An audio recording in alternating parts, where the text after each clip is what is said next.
Vietnam, a socialist republic nation of today, has emerged only since the second half of the 20th century, after great hardship and much bloodshed.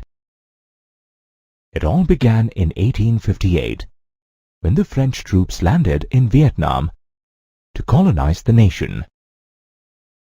Colonialism is a process of building and maintaining of colonies in one territory by the people from another territory and exploiting it economically.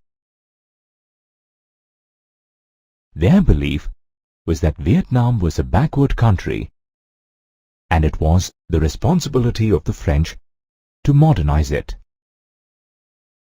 China still had control over some parts of Vietnam from the dynastic era, but the French wanted maximum power.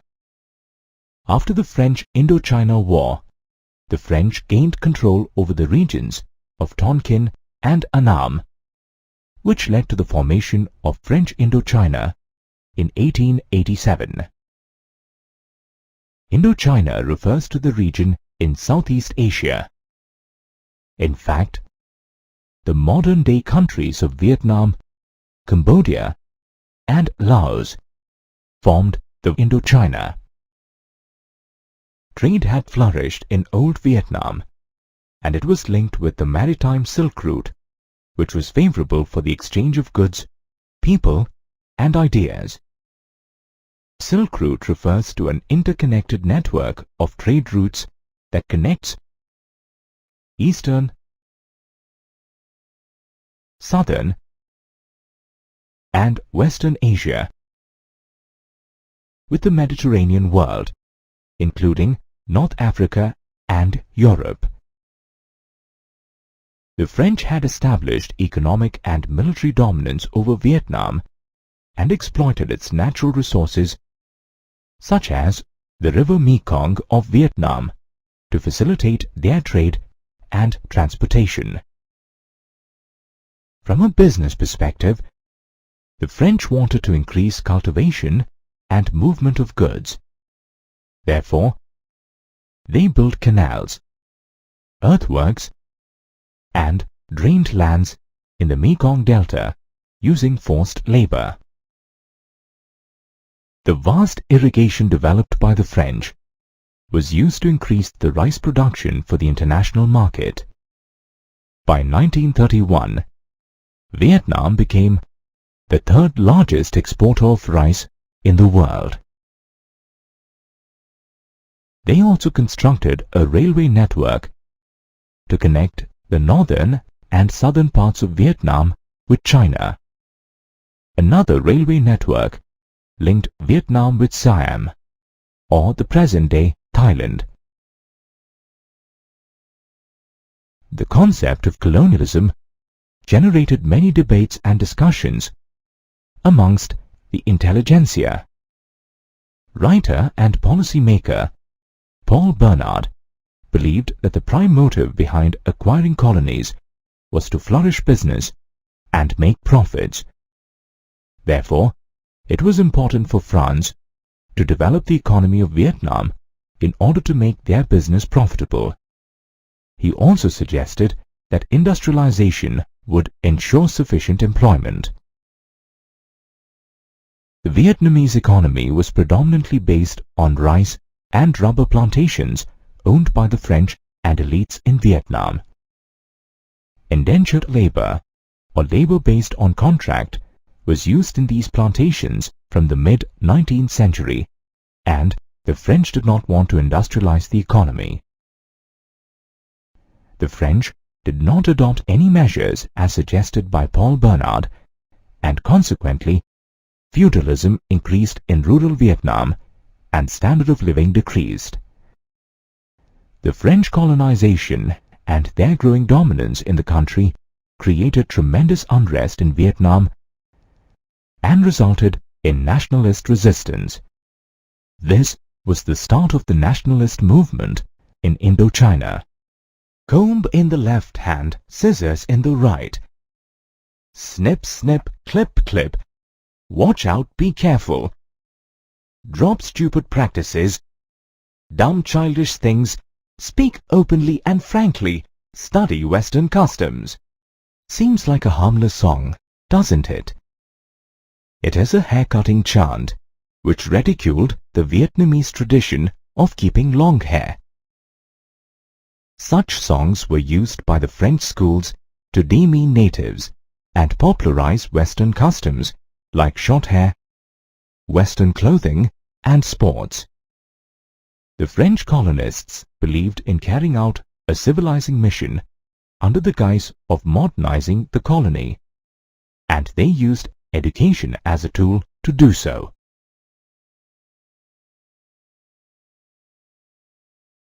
This led to an erosion of cultural beliefs, religion, and tradition of Vietnam. The French citizens living in Vietnam, called colons, actually wanted an educated labor force, but they also feared that educated natives could oppose their domination and replace their jobs. Therefore, they designed the school curriculum very cleverly and opposed policies that granted full access of French education to the Vietnamese. The elite Vietnamese were very influenced by the Chinese culture. To counter this influence, the traditional education system of Vietnam was dismantled and a new French education system was introduced. There was a lot of debate over the language of instruction in schools. Some felt that French should be used as a medium of instruction in schools, while others suggested teaching Vietnamese in the lower classes and French in the higher classes. They also suggested awarding French citizenship to people who learned the French language and culture. The school textbooks glorified and justified the French colonial rule and portrayed the Vietnamese people as primitive and incapable of intellectual work. The Tonkin Free School, started in 1907, was to provide Western education and ideas. The domination of French culture faced opposition and resistance in Vietnam. As the number of Vietnamese teachers in lower classes increased, they began to question the textbooks. They modified the anti-Vietnamese text in the books and criticized it while teaching. In 1926, a major protest took place in the Saigon Native Girls' School. Gradually, students came in conflict with the French as well as the elite. The protests against the French education were marked with nationalist feelings. By the 1920s, students formed various political parties, such as the Party of Young Annan, and published nationalist journals like the Annanese Student opposing the French domination. The plan of the French to strengthen their rule by controlling education had backfired. The Vietnamese intellectuals feared that their identity was under threat as their culture was being discounted and people were developing a master-slave mindset. In the wake of these thoughts, schools became a part of the nationalist struggle and supported the larger cause of independence. The same manner in which colonization of education backfired on the French, so did their measures on health and hygiene. The rat hunt and bubonic plague of 1903 was a clear indication of the failure in the French civilizing mission. It also presented a unique way for the Vietnamese to counter colonialism in day-to-day life. Bubonic plague is a contagious disease which often proves fatal and can cause an epidemic. This disease is transmitted by the bite of fleas from an infected person or a rodent, especially a rat. The French wanted to develop Vietnam as a modern state for their selfish gains. and so modernizing Hanoi, one of the main cities of Vietnam, came first on their agenda. They employed the latest architectural ideas and engineering skills to create the modern Hanoi. The French part of Hanoi was beautified with wide avenues and a well laid out sewer system. On the other hand, the native quarter was completely ignored, as its development did not serve any purpose to the French. To make matters worse, garbage and sewage from the old city was directed into the river through sewers. So during heavy rainfall or floods, it clogged the streets of the natives. The sewers in the French part of the city provided perfect conditions for rats to breed in and also allowed easy movement throughout the city. Due to such unhygienic conditions, Hanoi became a favorable place for the outbreak of plague. The rats began to enter the luxurious houses of the French via sewage pipes. To combat the rat menace, a rat hunt was started in 1902. The French hired Vietnamese workers as rat catchers and paid them good bounty for each rat they caught.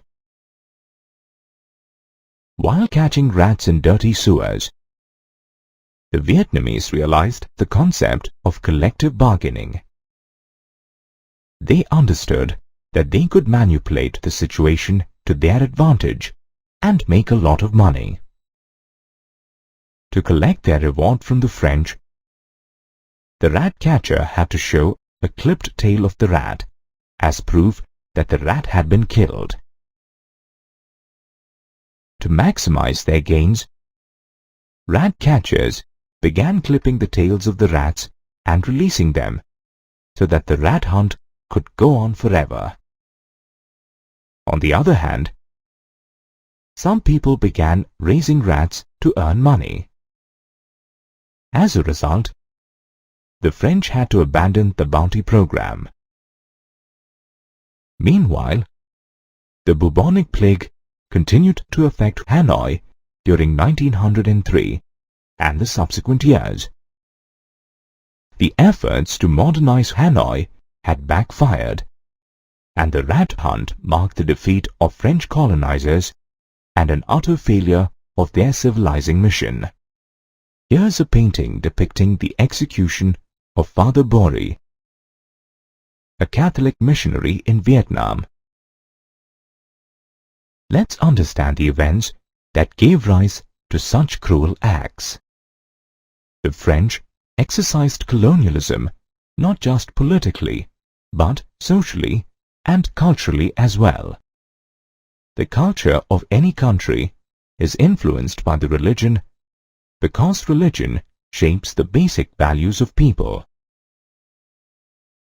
Therefore, religion naturally became the next target of the French in Vietnam. Interestingly, while religion played an important role in strengthening colonial control, it also provided ways of resistance. Vietnam was a place for many religions, such as Confucianism, Buddhism, and local practices. The elite in Vietnam were educated in Chinese and Confucianism, while the peasantry believed in a variety of syncretic traditions that combined Buddhism and local beliefs.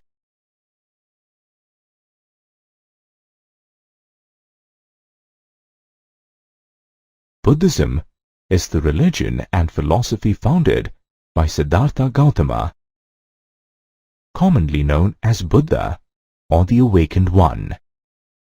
The French missionaries had introduced Christianity in Vietnam. They felt that the attitude of the Vietnamese to respect and worship the supernatural was backward, so it had to be rectified. As a result, Catholic missionaries successfully converted many people to Christianity, which led to serious objections from all quarters. The 18th century was marked by significant religious movements against the cultural attack of the French. One such movement was the Scholars' Revolt of 1868. This movement was spearheaded by the officials of the imperial court.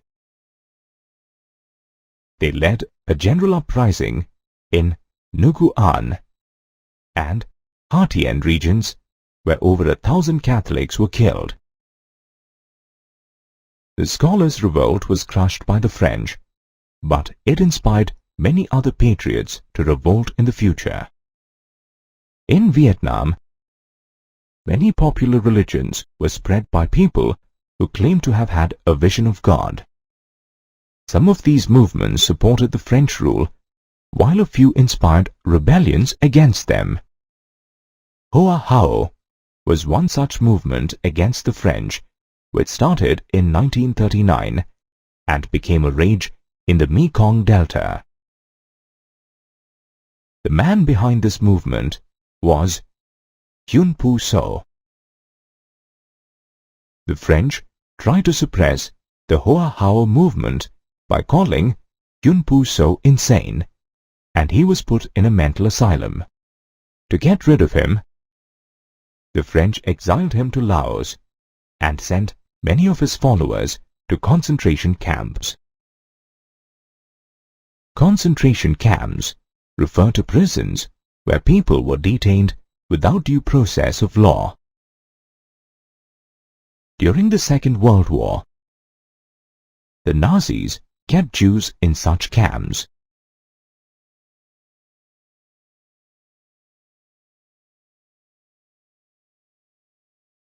Overall, religious movements had a contradictory relationship with mainstream nationalism.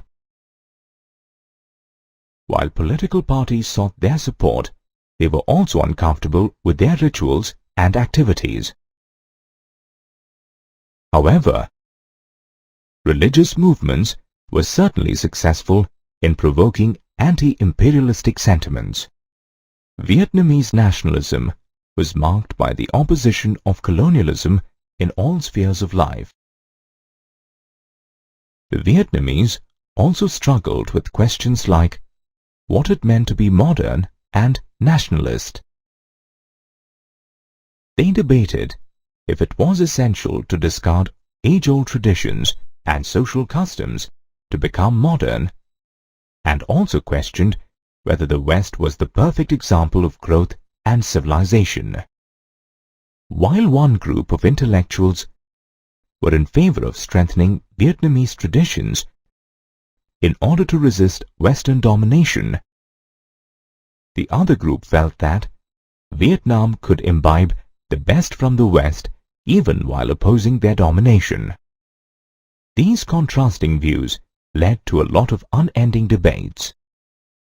By the end of the 19th century, Confucian nationalist Pan Boi Chau became a prominent figure in the anti-colonial resistance after he formed the revolutionary society Du Tan Hoi in 1903.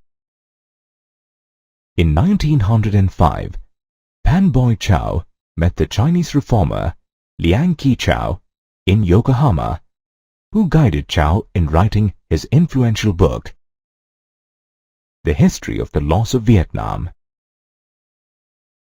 The book deals with two interconnected themes of loss of sovereignty of Vietnam and the break of ties with China. There were nationalists who differed in opinion with Pan Boi Chau. Pan Chu Trinh was one such nationalist. He was unfriendly towards monarchy and was against the idea of resisting the French rule with the help of the court. In fact, he wanted to establish a democratic republic.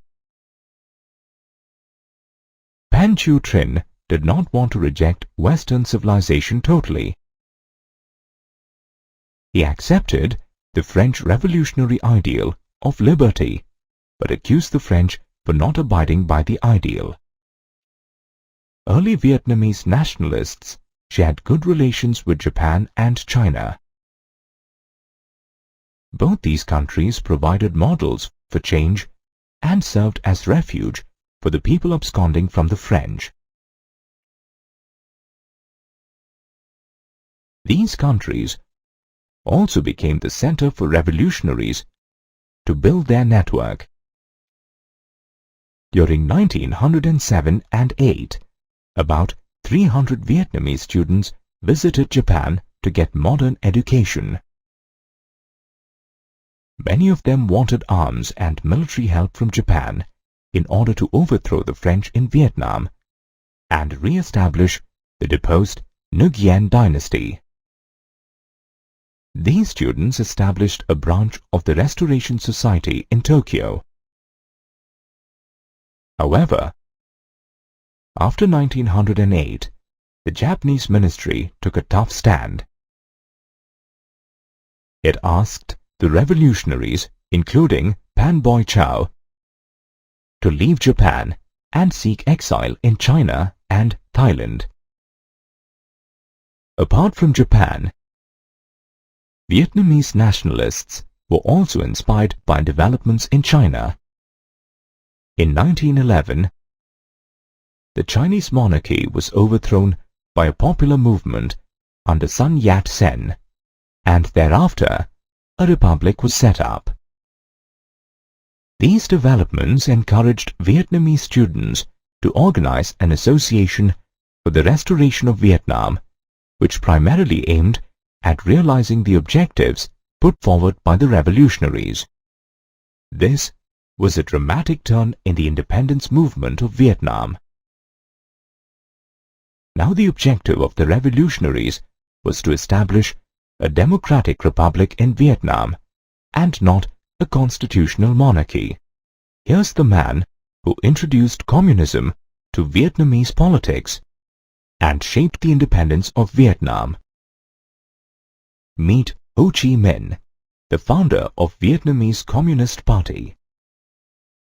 The name Ho Chi Minh means he who enlightens.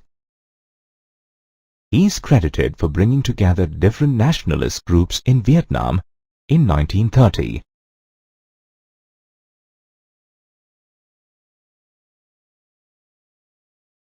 Communism is a political ideology that believes in the establishment of equal and classless society. Common ownership and control of means of production are important facets of a communist state. It was adopted in Vietnam as an anti-colonial solution.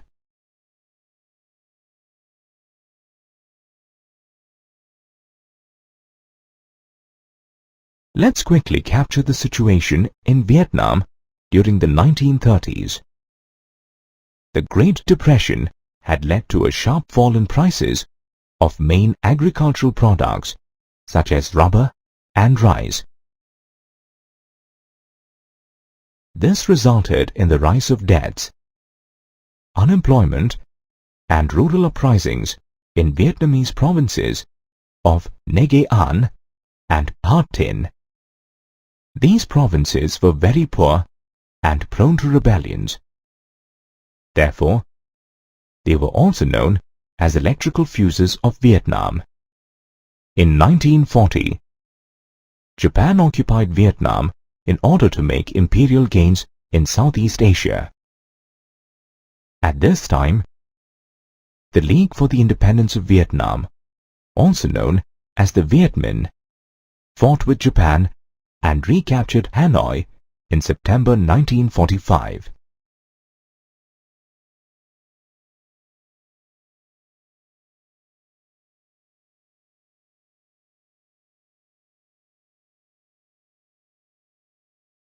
Thereafter, the Democratic Republic of Vietnam was formed and Ho Chi Minh became its chairman.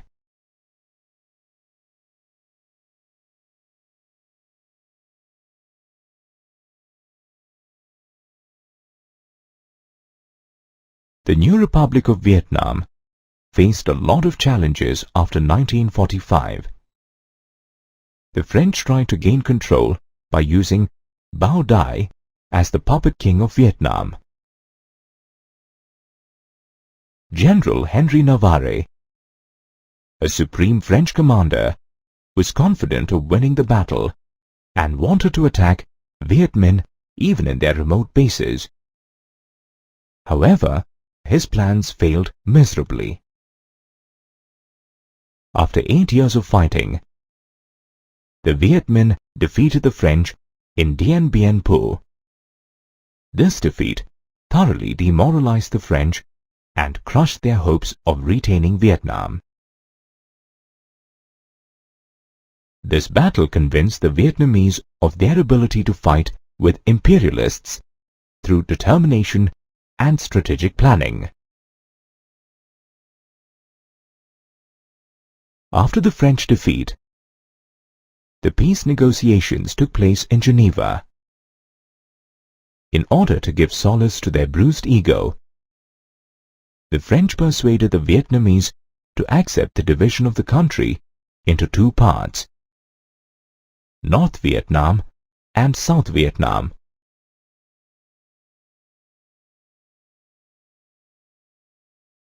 Ho Chi Minh and the Communists took control of North Vietnam, while Bao Dai's regime was to look after South Vietnam.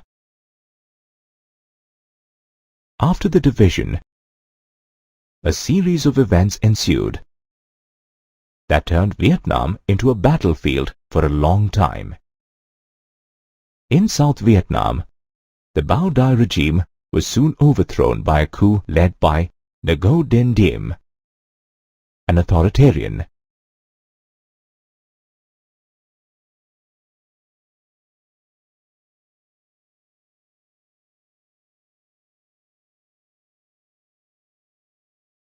The opposition got united as the National Liberation Front, or NLF, and resisted his dictatorial rule.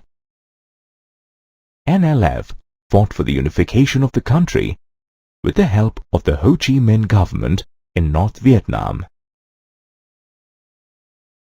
The rise of communism in Vietnam and the adjoining areas threatened the US. In order to intervene in the developing situation, the US sent its troops to Vietnam. This was the beginning of the catastrophic US-Vietnam War. Children running helplessly on the streets during a sudden chemical bomb attack, some of them naked and shrieking for help. This heart-wrenching picture is one of the most devastating wars of the 20th century, the US-Vietnam War. It was a long-drawn war with massive disasters on both sides. From 1965 to 1972, a staggering 34 million US service personnel served in Vietnam. Despite its advanced technology and excellent medical facilities, the US suffered huge losses in the war. They made brutal attacks on Vietnam using chemical weapons such as Agent Orange, napalm, and phosphorus bombs. These weapons wiped out villages and razed down forests. Over 40% of Vietnam's farmland was affected by this poison and continues to affect people till today. Dixin, an element of Agent Orange, causes cancer, deformities, and brain damage in children even today. The US decision to intervene in Vietnam was criticized vehemently. University graduates and the elite were waved off from compulsory military service, and the youth belonging to working-class families were sent to war. Common masses began to question the government's decision to send young people to war. During this time, the US media both supported and criticized the war. Propagandist films like Green Berets by John Wayne, supported the war and inspired the youth to join it, while Francis Ford Coppola's movie Apocalypse Now criticized the war and explored the confusion that the war had caused in the U.S. The U.S. had completely underestimated the strength and determination of nationalist Vietnamese people. The Vietnamese fought for the independence and honor of their country against the technologically advanced U.S. They used their limited resources to gain maximum advantage over the U.S. The Ho Chi Minh Trail is a perfect example of Vietnamese enterprise. This trail was a massive network of footpaths and roads used to transport men and materials from North to South Vietnam. Support bases and hospitals were made along the trail. Supplies were transported by trucks, but mostly they were carried by porters, of whom 70 to 80% were women. The U.S. regularly bombed the trail to disrupt supplies, but the trail was managed efficiently and it was rebuilt quickly. With its determination and strategic planning, Vietnam bravely combated the U.S. attack and eventually got freedom in 1975. A rosy-cheeked woman, here I am, fighting side by side with you men. The prison is my school. The sword is my child. The gun is my husband. These lines aptly reflect the courage and determination of women who actively participated in the Vietnam War. Vietnamese women made significant contributions to nationalist causes since ancient times. Traditionally, women, particularly from the lower classes, had enjoyed an equal status in Vietnam. However, they were not decision makers and did not play any role in public life. With the growth of the nationalist movement, the idea of a new woman gained impetus. During this time, popular literature and thinkers celebrated the women who broke away from the traditional social mold. Writers and artists praised the rebel women from the past. In 1913, Pan Boy Chow wrote a play based on the lives of the Trung sisters who had fought heroically against the Chinese domination during 39 to 43 CE. Another celebrated woman from the past was Triu Ao from the 3rd century CE, who organized a large army and opposed the Chinese rule. These heroic stories of rebel women were used by the nationalists to motivate common folk to fight for Vietnam. During the Vietnamese War, women were also represented as workers, carrying a rifle in one hand and a hammer in the other. They were projected as selfless fighters, working for the cause of a nation.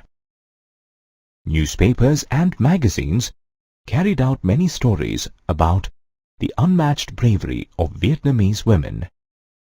For example, Nguyen Thi Duan, a woman soldier, was known to have shot down a jet with just 20 bullets. Women formed 70 to 80% of the total youth workers on the Ho Chi Minh Trail. Approximately 1.5 million were a part of the regular army. They carried thousands of kilograms of cargo weapons and food and guarded 2,500 key points on the trail. They also built airstrips and neutralized numerous bombs. Many women actively participated in the resistance movement. They acted as nurses and helped in constructing underground rooms and tunnels. With the beginning of peace talks in 1970s, women came out of the role of warriors. They took up the role of New Age workers in agricultural cooperatives factories, and other production units. The Vietnam War got prolonged beyond the imagination of the US, and yet it was not able to crush the Vietnamese opposition. The war received a lot of criticism around the world and in the US, as numerous people had been killed on both sides. There were people who sympathized with Vietnam. Writers such as Mary McCarthy and actor Jane Fonda visited Vietnam and brought the Vietnamese struggle to the notice of the international community. Noam Chomsky, an eminent American linguist, philosopher, and political activist, called the Vietnam War the greatest threat to peace, of national self-determination, and to international cooperation. Such widespread criticism of the war and the US government policies paved the way for negotiations. In July 1974, a peace settlement was signed in Paris. The North Liberation Front